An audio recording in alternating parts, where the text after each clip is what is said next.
it's Breaden, your med school advisor here. And today, we'll be talking about how exactly you can get a 4.0 GPA as a pre-med. I'm gonna keep it real with you. Your GPA is super important. It's probably the most important thing when it comes to applying to medical schools. Now, it doesn't mean that you can't apply to medical schools with a bit of a lower GPA, but you definitely need to have a certain threshold to be able to apply, or else your application won't even be looked at.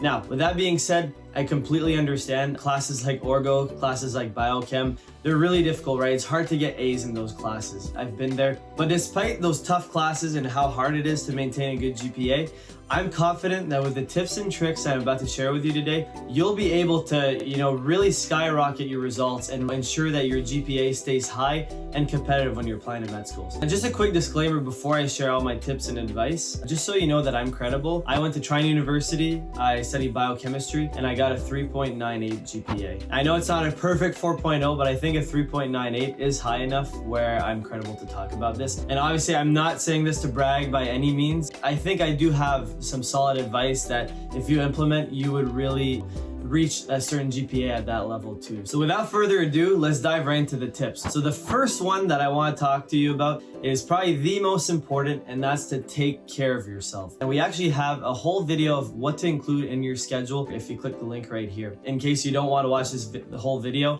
real quick, sleep, exercise, dieting right, spending time with others, all those things, you're just going to be on the ball more. And by doing that, your mood's going to be better. And when you're in this positive state, you learn better. You'll have better grades at the end of the day. So before I get to my next point here, I just want to say that the next 5 points are all going to be contributing to what's called spaced repetition. And what that means is that you're going to be studying a little bit every day if you implement all the following tips that I'm going to talk about, instead of just cramming all at the end. And we all know that cramming at the end, you don't learn as much, it's not as effective. You're better to just study a little bit every day. You'll see in the next 5 points that I talk about why that's going to happen. So let's dive into the next point right now, and that is to preview your notes before you actually go to lecture. Now, most professors nowadays post their notes online somewhere in the student portal, and you can access them before you actually physically go to lecture. If you can just preview for about 5 minutes, just highlighting the important concepts that you see real quick, writing down any questions that you might have, this is super beneficial because it primes your brain and it is going to make you more attentive when you actually go in the lecture. You're going to have an idea of what the professor is going to be talking about. So this is actually going to make you more engaged and just is going to be better overall. So definitely, I recommend doing this, 4 to 5 minutes before you actually step into the lecture. And then moving on to my third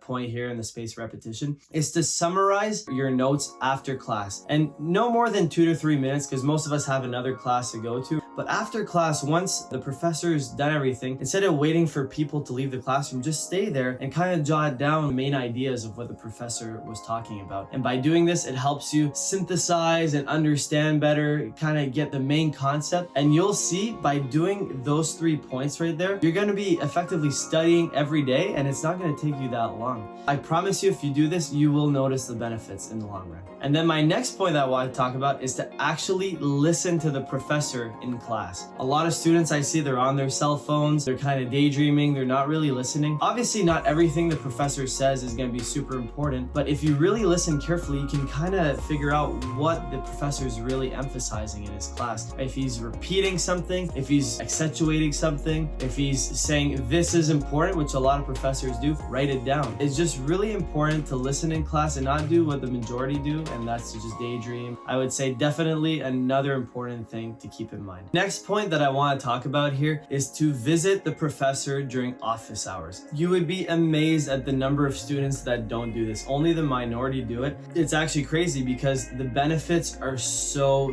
vast. By doing this, you build a relationship with your professor, and there's so many good things that can come out of this. One that just comes to mind right now is that when you go see them, you're asking them questions, you learn, right? You learn so much more. You get their one-on-one time, you get their take on things. So you're actually learning directly from the source. The next one is by building a relationship with them, you're actually gonna, not really in a sense gain an advantage over other students, but in a way you will, because sometimes it can be the difference between getting that A- and that A. And that sounds super biased, it sounds super unobjective as most academics say, but at the end of the day, professors are humans. And if they like you, if you're teetering right on the A- and the A, it can be the difference between you getting it. And out of personal experience, it's definitely happened to me a couple times where I probably should have gotten maybe an A- if I was teetering on it, but I ended up getting an A because I had a good relationship with my professor. So that's one thing. There's also a bunch of other reasons outside of just GPA, right? You can have a great reference letter if they really like you. They can have opportunities for you for employment. There's just a whole bunch of things that are beneficial outside of GPA, but just for GPA's sake,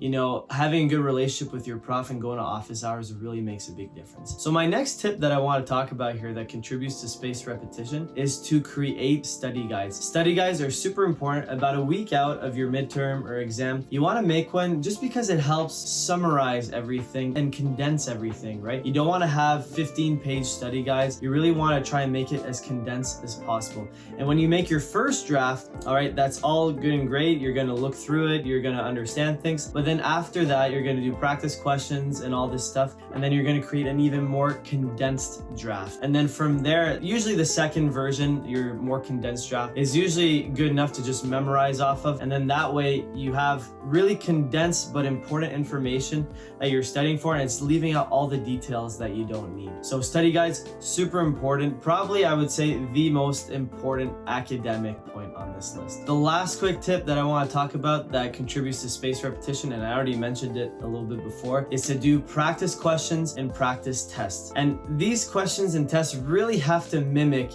to the best of your ability, what the professor is going to be asking. If you have last year's exams available from other students, or even if the professor posts them, definitely do those under time conditions. It really helps you, you know, practice your test taking strategies, but also to, you know, see how the professor thinks, see what's important, see what you're really not clear on. And then from there, you can go ahead and modify your study guide afterwards to, you know, really highlight the stuff that you're a little bit weaker on, and really fine-tune these things and get better at them. So definitely practice questions and practice tests, super helpful in helping you understand things even deeper. Now, there's a few more miscellaneous points that I want to talk about. There's two more. So the first one being, really figure out which work environment is best for you. Me personally, I like going to the library where I was completely alone, where there was no noise, and I prefer not having music if I don't have to. If there was a lot of noise and I couldn't change environments, then I put music on. But for me, I just liked being completely alone, getting my work done, and not being distracted. That was the biggest thing for me.